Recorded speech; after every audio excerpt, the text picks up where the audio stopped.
je pense que voilà, il va plus se développer entre les États-Unis, les Émirats, l'Angleterre.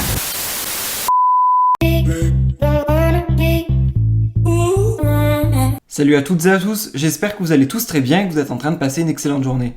Comme vous avez pu le voir dans le titre de la vidéo, aujourd'hui on va parler de Nabila et de Thomas Vergara. Vous le savez tous, ils sont ensemble depuis de très nombreuses années. Ils ont eu un petit garçon ensemble qui s'appelle Milan. Il y a quelques années en arrière, ils ont pris la décision d'emménager à Dubaï et actuellement leur villa est en totale rénovation. Comme vous le savez tous, de très nombreuses candidats de télé-réalité ont actuellement des enfants. Et sur les réseaux sociaux, pas mal de personnes critiquent leur éducation, comment ils marchent, s'ils s'expriment bien, etc., etc. Il y a plusieurs heures, Nabila a décidé de prendre la parole, tout d'abord concernant la langue qu'elle souhaitait que son fils apprenne en priorité, puis enfin, elle est revenue sur les très nombreux messages qu'elle reçoit sur les réseaux sociaux, concernant le fait que certaines personnes lui affirment que Milan serait actuellement surdoué, et qu'il serait extrêmement éveillé pour son âge. Je vous laisse sans plus attendre avec toutes les explications de Nabila, et n'hésitez surtout pas à réagir en commentaire. Je vais partir à d'autres rendez-vous, je dois aller voir pour les appartements qu'on a achetés à Dubaï avec Thomas. J'ai pas mal de personnes qui me disent qu'on parle beaucoup à notre fils en anglais. Il faut savoir que en fait, on lui parle aussi en français. Après, il se trouve que pour moi l'anglais c'est la priorité.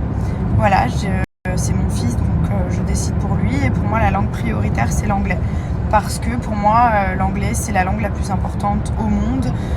C'est vraiment un bagage et c'est même un cadeau qu'on lui fait de lui apprendre cette langue qui ouvre beaucoup de portes et d'opportunités, que ce soit dans le relationnel ou dans le travail. C'est une langue qui est primordiale. Et donc du coup, voilà, moi, je choisis d'enseigner et de parler l'anglais à mon fils. Et puis, par la suite, on le mettra dans une école anglaise. On ne mettra pas l'école française, mais une école anglaise. Il aura peut-être en option de langue le français, puis l'arabe, parce que vous savez qu'à l'école à Dubaï, ils apprennent l'arabe. L'arabe est obligatoire dans certaines écoles, une majorité. Et du coup, voilà, s'il peut avoir l'anglais, le français et l'arabe, je pense que c'est énorme pour lui. Donc oui, on lui parle en anglais. Après, parfois, ça arrive qu'on lui parle en français. En général, comme je vous ai expliqué, je fais des doublons, c'est-à-dire que je vais lui dire viens ici et après je vais lui dire come here et après je vais lui dire viens ici. Donc je fais la phrase en anglais et parfois je la répète en français.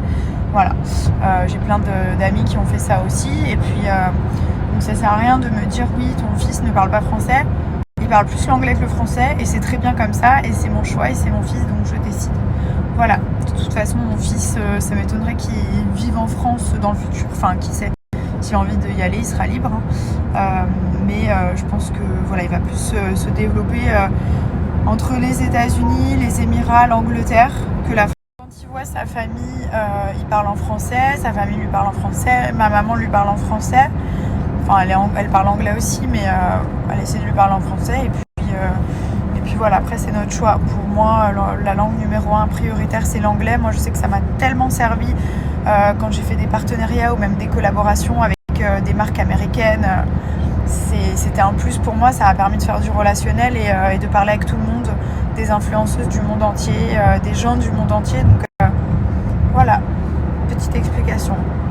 Après, j'ai plein de messages aussi qui me disent que mon fils, il est très avancé, qu'il fait des phrases, qu'il parle bien et tout ça. Moi, je regarde pas en fait.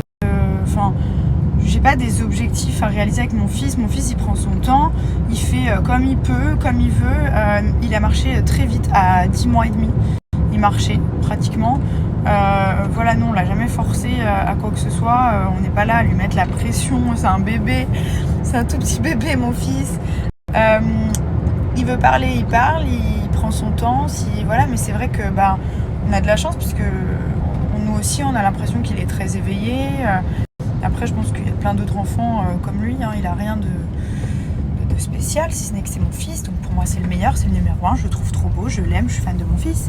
Mais ça reste un petit garçon comme les autres et puis qui prend son temps pour se développer, pour apprendre. En tout cas, il se concentre bien, il apprend.